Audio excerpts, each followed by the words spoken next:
Alright, man, it's Dakota. I'm here with OKC Live 405. I'm here with Miguel Medina, aka Resista, from OKC's very own Militant Minds. Well, how's it going, man?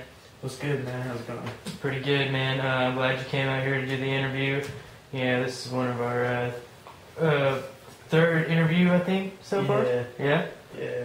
Well, that's what's up, man. Thanks for having me again, man. Appreciate that shit. No problem, dude. You know, everybody wants to perfect their art. Right. You know, I really wanted to do an interview with you, not only because I'm, inspired and intrigued by your music, but also I feel like you have, kind of a story to tell, a story behind, Resista or aka Medina, you know what I mean? Yeah. Alright. So tell me, where you originated from, like where you were born and where you kind of grew up. I was born March 16, 1991 in Seattle, Washington. My mom's from there, my family's from Seattle. Met my dad and Ray, and she became pregnant with me, and my dad left when I was, I think, 3. Left, and my mom's raised me by herself pretty much ever since, and she got remarried to my stepdad. Pretty much lived in Seattle and then moved from Portland to Tennessee, and then moved out here to Oklahoma probably in around the 6th grade, end of 5th grade. I moved out here to Oklahoma, back and forth to Washington, and then I'd go and stay with my sister sometimes in Hawaii because they moved out there when they were 19, my age when I moved out there. And when did you move out there? I moved out there when I was 19 years old, a year after high school. I just sold everything that I had and headed to Hawaii, man. And just, what made you want to do that? I'd always wanted to live there. From the first time I ever stepped on that island, I lived on the island of Kauai, which is probably the farthest island to the west. And the first time I was there, it's just such a mystical place, man. It's just a place of adventure and of life, and it's once you go there, it's like no place in the world can really match the vibrations that place has, So I was always had a calling to it, and one day, man, it was just like I was working, and I was just over Oklahoma. I was over the mainland, and I was over just all the bullshit that goes on in America, I was just really sick of it, and I had to get out because I needed to learn. And so I moved to Hawaii when I was 19, just sold everything and moved out there. My sister, fortunately, lives out there, so she helped me with the place to stay and got a job, helped me get a job down there. And then I eventually got my own, lived on my own and just lived life, bro. Just lived it to the fullest. In comparison to the places that you lived in the States, how was Hawaii in comparison? It was definitely different. The whole culture is different down there. It's people really protect their culture and they really believe in it still, and they haven't lost a sense of it. Tell me more about the culture, man. It's almost like it's like indigenous peoples. Like their culture is very deep. It's very beautiful, and it comes from Polynesia. That's where they come from. They're Polynesian. And they actually they found Hawaii out in the middle of the Pacific back in the day, and it's a strong culture. It's very very tribal. It's very deep at the same time because of the way they perceive life and the way life was created, and how everything represents, like a god represents every living thing on the island. And, there's a god or there's a legend or a story for it somewhere, some way. And when you go there and you actually witness it with your own eyes, it's you find it easy to believe in the culture and believe, that these things happen because of, how mystical things are and how it is. And it's a beautiful culture in general. It's very strong, and there's a lot of people there that really enjoy and try to preserve it as much as they can. So what honestly brought you back to the States? Coming back to the United States, I felt when I had gone there, I hadn't recorded any music. I had dropped a mixtape before I'd left, and was fighting for freedom. And when I got there, I didn't record any music at all, and I was looking for my sound, so I just freestyle every day. Every day that I had, I just freestyle for hours and focus and work on my craft, and I'd study other artists, you know, like Kendrick Lamar or Tupac, Biggie, all the legends, you know what I'm saying, before me. And like pretty much I just had a calling when I was sitting up on a mountain one day, and it told me to, you know, go back, told me to come back. Like there was something that I had to start a music career? Not a music career, but to come back and start something bigger than that. Okay. Bigger than music, start a movement, you know. Yeah. And I felt spiritually driven to do it. And not by, I don't believe in religion, and I don't believe in deities. You know, I don't think anybody's going to come down and save us. Right. I believe that we have to save ourselves. I believe that that we're at our own fault, and the mistakes that we make are our mistakes, and nobody's going to fix that for us except ourselves. You know, and I totally agree with you in that aspect. You know, however, you know, a lot of people that think that way, they also tend to believe that, you know, other people's religions are inferior to theirs. Do you believe that way? I don't believe anybody's religion is inferior. I feel that people feel that I'm inferior because I don't have a religion. You know what I'm saying? And I'm not going to judge you for your faith. You know what I'm saying? We all have faith. Faith is not a bad thing. I just feel that religion has blood on its hands, and it's not even religion's fault, but it's human. It's a human error. It's a human flaw. Yeah. And I just don't believe that. I believe that everybody's equal. I believe that everybody's got a chance, no matter what God they believe in, what religion or faith, way of life they have. Right. We're all connected. We're all humans, and we're all one. Well, I believe that you know, humankind, and this may be pessimistic to some people, but my personal belief is, you know, humankind has kind of put us into a box, and for centuries we haven't started thinking outside of that box until very recently. Right. Have we started making actions towards it? You know, what are the actions that you plan to take to think outside of the box, perhaps? Really, it's not. It's like I don't really have to think outside of the box. It's just the way my mind works. Second nature. Yeah, second nature. The things that I look at life, it's like I don't perceive things, I would say, the same way as other people do. You know, it's like some people look at a billboard and, you know, all they see is a sign with, you know, a sales ad on it.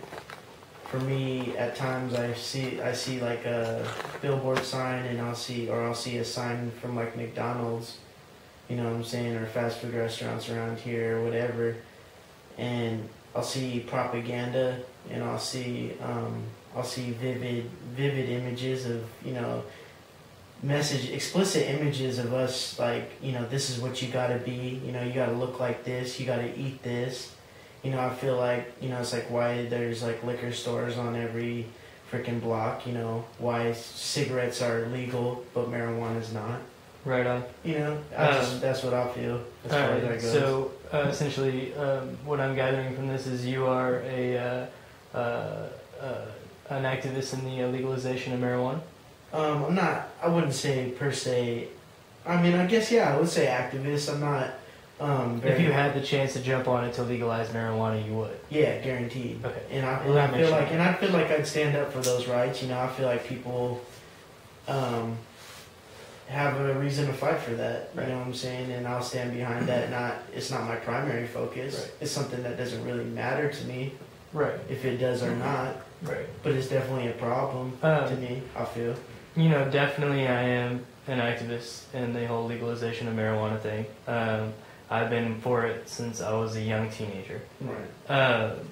I feel that it is a sacred herb, Mm-hmm. and it definitely heals souls, and it's definitely a color of motherhood for humankind, so to speak.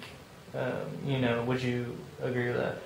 I definitely would. I'd go tenfold. I agree with that, man. I feel that, you know, my way of life, you know what I'm saying, it's not just my way of life, but what, you know, being a Rasta or just being a person that indulges in, you know, smoking herbs or whatever form they take it in, it's not something violent, you know what I'm saying? People are doing it for thousands and thousands of years, civilizations upon civilizations, and just to automatically say that, oh, it's bad for you. You know what I'm saying? With no proof, Right. no facts leading behind it, you know what I'm saying? It's just not logical. It's just, to me, it's just another reason, you know, to either lock us up in prisons, to, you know, keep us from thinking a different way. Right. You know, relaxing, you know, having us put on pharmaceuticals or drink liquor, smoke cigarettes. Right. You know? Well, you know, the government makes a lot more money off of criminalizing marijuana Exactly. than they do decriminalizing it. Exactly. So, you know, I'm glad that you actually brushed the topic of that with me, because I like to hear everybody's views on that. Mm-hmm.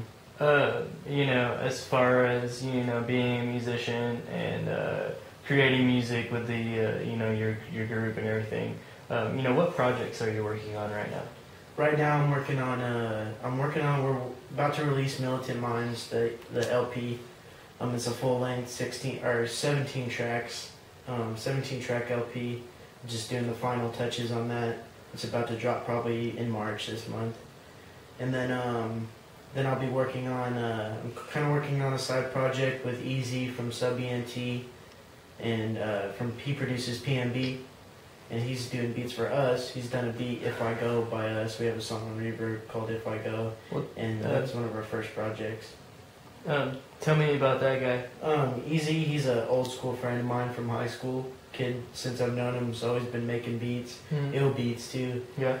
And he also believes he's not into the mainstream, you know what I'm saying? Yeah. Mainstream music. He's into the Modest Mouse, and he's into old school grime hip hop, MF Doom, you know what I'm saying? He's into stuff like that, and PNB speaks for itself. I mean, that's their music. I mean, he's the mastermind behind that.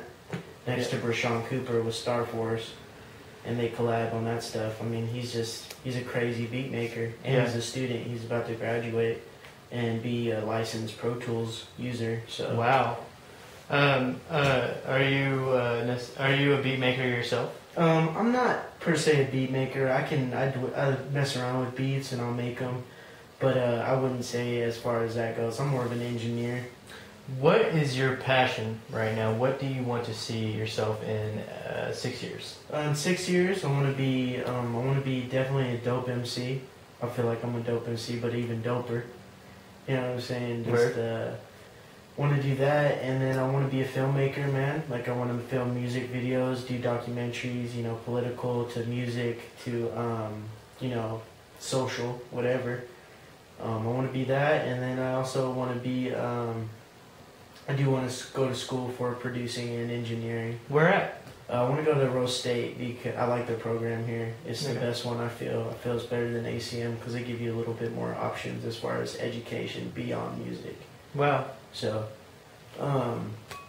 yeah, go to Rose State and then, you know, be enrolled in school, and at the same time, Militant Minds is playing shows and, you know, doing local events to national events, whatever we can get it on. All right, man. Well, that's what's up. Yeah. You know, what do you have coming up within the next month as far as like shows go and recordings? Next month, we're always recording. We're coming out, most of the time we're coming out with like two solid tracks a week, sometimes to 3, depending on our, you know, what's going down. But our next show is March 23rd with JB. I'm not sure on the venue yet, but I think it's at Twisted Root from what I've been hearing. But we'll have more information on our website at reverbnation.com/Resista or our Facebook at Miguel Medina. And then pretty much nothing planned after that so far. Probably just start working on another mixtape and doing some solo stuff with everybody. How long have you been working on your music and perfecting your voice? Probably about 4 years. Yeah. Close to 4 to 5 years. Do you feel like you've perfected your voice? No, I feel like I'm always going to be able to get better. There's always, I don't feel like I'm ever going to be good enough. I think I'll always be striving to be better. And that's why I like hip hop music, and with your craft, you know, it's like you continue to grow, you never stop. It's just every time you make a track, it just gets better and better. and your craft begins to grow and grow. Right on. I know that you are an MC and you're doing shows and you're creating this awesome music. But tell me more about your normal lifestyle as Miguel, Mike. Man, in Militant Minds, I'm pretty much dedicated to it. I spend a lot of my time and I sacrifice a lot of my hours doing regular normal things for music, and always being in the studio working on something, or working on footage, filming, doing pictures, interviews, and trying to network a little bit. And also, man, but outside of that, I like to be away. I like to be in the countryside. Like, I live out in the country. I'm not too big on going into cities all the time. I love the city life, Right on. I like it, but I like to be by myself sometimes, because that's where you can just slow down for a minute and think to yourself. You can find some inspiration out of life itself. And I feel like there's two different aspects. You can find life in the city, you can find inspiration, and then you can find life by being, an inspiration by being away from everything for a minute and just being quiet and like meditation, basically. Right on. Man, I really appreciate you coming down here. We are going to conclude this interview.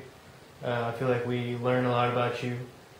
I've learned a lot about you over the past few interviews that I've done with you, and I definitely want to continue doing that. I definitely want to see you grow, and I want to see even Militant Minds grow as well alongside with you. Yeah, and being a fan, one question that I do have for you is just, are you comfortable with the fact, that you guys are going places and you guys are actually creating a movement? I think it's kind of comfortable, but it's kind of, it's like there's a lot of things we've got to take into play because of some of the things that we do say is controversial, and it's not always popular amongst the norm. We are, we're anti-government, we're anti-oppression. We speak on a lot of real things that are, real in our day-to-day that affect us. And sometimes the truth can be hard, and sometimes it can be, positive and enlightening. But unfortunately, life isn't perfect, and neither are we. But I am comfortable in the fact that the music that we're making is touching people, and it's happening at such a fast pace. And I'm just super thankful for that, and I'm thankful that, we're all here doing music together, and with all the stuff that goes on in our separate lives, we're still come together to make this music, and we will stand by it 100%, and everybody puts in their work. And can't really ask for anything more than that, Right on. Again, thank you for coming out here. Do me a favor, look into the camera, give your shout outs, tell us who you are exactly, and say you're tuning into OKC Live 405. Yo, what's up, man? This is Resista 405. Oh man, hold up. Oh shit. Yo, this is Resista. You're turning into 405. Fuck. Live 405. OKC Live 405. OKC Live 405. Okay. Yo, this is Resista. You're turning into OKC Live 405. Shout outs to Militant Minds, Tyson K, Hypothesis, Derek Cantu, Free. And also shout outs to Methotrexate, PNB, Sub ENT, Big Easy, Sean Clark, Josh Salee, JB Williams, Group Fly, School of Thought, Ronnie Harris. Thank you for putting us on, and make sure to come to our show March 23rd with JB Williams at Twisted Root. Also, check out our music at reverbnation.com/resista. One love. Peace.